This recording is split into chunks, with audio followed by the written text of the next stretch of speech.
इस वक्त की दोस्तों तमाम बेहद बड़ी खबरें, मुख्य समाचार आप लोगों के लिए लेकर के आए हैं दोस्तों, जहां पर एक एक करके चलेंगे दिन भर की सभी बड़ी खबरें, मुख्य समाचार दोस्तों आप तक आगे इस वीडियो के माध्यम से पहुंचाएंगे, जहां पर जानेंगे बड़ी खबर सामने निकल के आ रही है। मेयर चुनाव में बैलेट पेपर से पड़े वोट, बीजेपी का सुपड़ा ही साफ हो गया है, इंडिया गठबंधन को बहुमत। दोस्तों विस्तार से आंकड़े आप तक पहुंचाएंगे। इसके साथ ही जानेंगे कि लोकसभा के चुनाव से ठीक पहले बीजेपी विधायक की गाड़ी में पकड़ी गई है वोटिंग मशीन। बड़ा दावा यहां पर किया गया है, बड़ी साजिश बेनकाब हो चुकी है। जानेंगे पूरी खबर, क्या कुछ है ताजा मामला। इसके साथ ही बताएंगे कि तेजस्वी यादव की गिरफ्तारी की तैयारी हो रही है, विपक्ष हमलावर। बड़ी जानकारी सामने निकल के आ रही है दोस्तों, एक एक करके सभी खबरें आप तक पहुंचाएंगे। लगातार बने रहिएगा। खबरों की तरफ बढ़ने से पहले दोस्तों, अगर आप लोग भी एक स्वस्थ लोकतंत्र के लिए यही मानते हैं कि बैलेट पेपर के जरिए मतदान होना चाहिए, कोई भी पार्टी चुनाव जीते लेकिन लोकतंत्र की रक्षा के लिए बैलेट पेपर से वोटिंग होनी चाहिए, तो अभी इस वीडियो को लाइक कीजिएगा और कमेंट बॉक्स में दोस्तों hashtag we support ballot paper जरूर ही कमेंट कीजिएगा। जो पहली बड़ी खबर आ रही है बताते चलें। कर्नाटक से खबर आ रही है दोस्तों, स्थानीय लोगों ने एक भाजपा विधायक को ईवीएम के साथ में पकड़ा है। आश्चर्य है कि ये कैसे ईवीएम प्राप्त कर रहे हैं और उसके साथ में घूम रहे हैं। यदि वे ईवीएम मशीनें पकड़ रहे हैं तो मतदान कराने और लोगों को मूर्ख बनाने की आखिर क्या ही जरूरत है। ऐसे ही क्यों नहीं यहां पर जीता हुआ पहले ही घोषित कर देते हैं। ये यहां पर लोगों ने अपनी राय भी व्यक्त की है। पूरे मामले पर एक यूजर ने कहा है कि 2024 का चुनाव बैलेट पेपर से होना चाहिए। मोदी जी तो बस धर्मवाद मनुवाद फैला रहे हैं, जिसकी वजह से शिक्षा व्यवस्था चौपट हो चुकी है। 2024 में हमें बदलाव चाहिए और इंडिया गठबंधन से डॉक्टर मनमोहन सिंह जैसा प्रधानमंत्री बनना चाहिए। ये यहां पर बिहार के युवाओं की राय सामने निकल के आ रही है दोस्तों। इतना ही नहीं, बताते चले ईवीएम पर कांग्रेस पार्टी ने भी सवाल उठाए। कहा इन्हें मैन्युफैक्चर करने वाली कंपनी में बीजेपी के पदाधिकारी डायरेक्टर हैं, फिर ईवीएम कैसे सेफ है। जी हां दोस्तों, ईवीएम की विश्वसनीयता को लेकर के कांग्रेस के प्रवक्ता रणदीप सिंह सुरजेवाला ने सवाल उठाए हैं। उन्होंने कहा है कि अगर भारत इलेक्ट्रॉनिक्स लिमिटेड जो कि ईवीएम की मैन्युफैक्चरिंग करने वाली कंपनी है, उसमें बीजेपी ऑफिस के पदाधिकारी और नॉमिनी डायरेक्टर हैं, तब क्या ईवीएम पूरी तरह से सुरक्षित है। सबसे बड़ा सवाल तो यही है, क्या इस स्थिति में मुक्त और स्वतंत्र चुनाव हो सकते हैं। इलेक्शंस की पवित्रता को कौन बचाएगा। आखिरकार इस मसले पर चुनाव आयोग शांत क्यों है, बोलिए और लोकतंत्र बचाइए, ये कहना है कांग्रेस के प्रवक्ता रणदीप सिंह सुरजेवाला का दोस्तों पूरे मामले पर।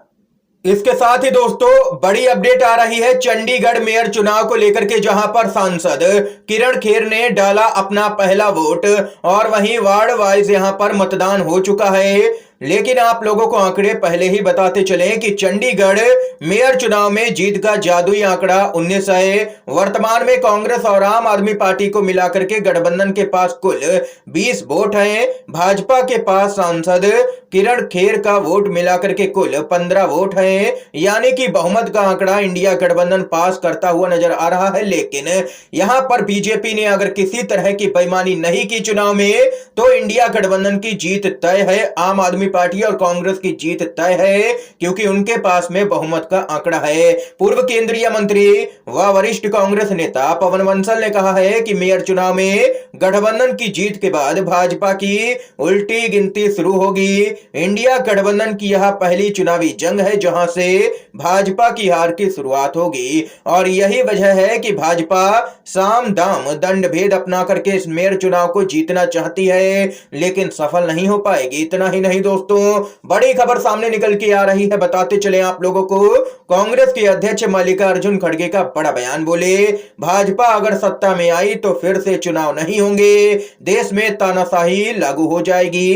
भाजपा भारत को वैसे ही चलाएगी जैसे पुतिन रूस को चलाते हैं। आप लोग कांग्रेस के अध्यक्ष मल्लिकार्जुन खड़गे के इस बयान से सहमत हैं या नहीं, अपनी राय भी दोस्तों कमेंट बॉक्स में हाँ या ना में जरूर ही बताइएगा। इसके साथ ही बड़ी अपडेट आ रही है ईडी ऑफिस पहुंचे हैं तेजस्वी यादव।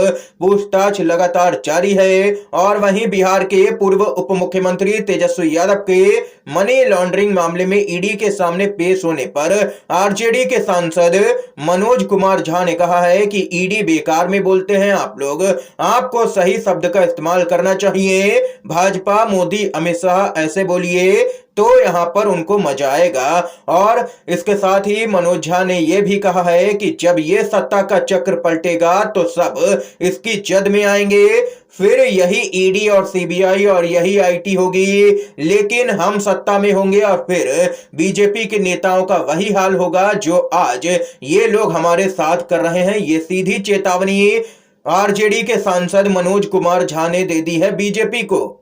बताते चले दोस्तों, विपक्षी शासित राज्यों के अंदर लगातार देखा जा रहा है कि वहां पर प्रमुख नेताओं के पीछे सीबीआई, ईडी जैसी एजेंसियां लगी हुई हैं। यानी कि लोकसभा के चुनाव से पहले किसी भी कीमत पर इन नेताओं पर दबाव डालना है और इनको तोड़ करके अपने पाले में लाना है। अभी आपने हाल ही में देखा बिहार के अंदर कि कैसे नीतीश कुमार ने पलटी मारी, जिसके बाद कांग्रेस पार्टी का कहना है कि उन पर किसी ना किसी चीज का दबाव जरूर ही रहा होगा। इतना ही नहीं, आप लोगों को यहां पर यह भी बताते चले कि महाराष्ट्र के अंदर भी अजित पवार के मामले में कुछ ऐसा ही देखने को मिला।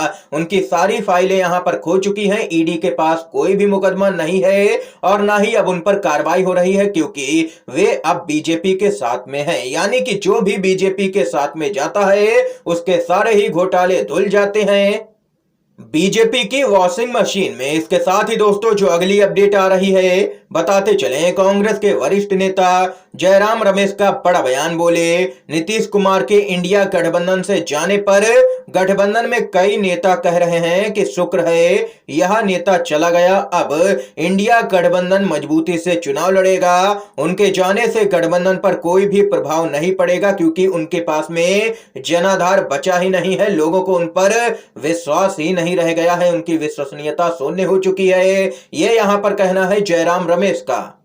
इसके साथ ही दोस्तों, बिहार से ही खबर आ रही है, जहां पर चुनावी रणनीतिकार प्रशांत किशोर ने बीजेपी को लेकर के कर दिया है ऐसा दावा कि बीजेपी बौखलाई है। जी हां दोस्तों, नीतीश से दोस्ती बीजेपी को महंगी पड़ेगी, कहना है प्रशांत किशोर का। दिग्गज चुनावी रणनीतिकार प्रशांत किशोर ने बीजेपी को निशाने पर लिया है और उसे भी यहां पर पलटने वाली पार्टी करार दिया है। नीतीश कुमार को तो वो पहले से ही पलटू कहते आए हैं। इस गठबंधन की सबसे बड़ी कीमत भाजपा और उनके दल वालों को विधानसभा के चुनाव में चुकानी पड़ेगी।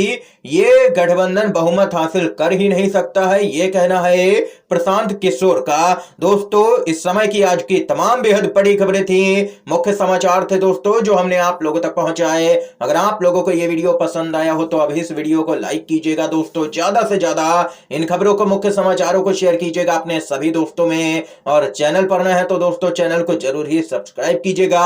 वीडियो देखने के लिए आप सभी दोस्तों का बहुत बहुत धन्यवाद। जय हिंद, जय भारत।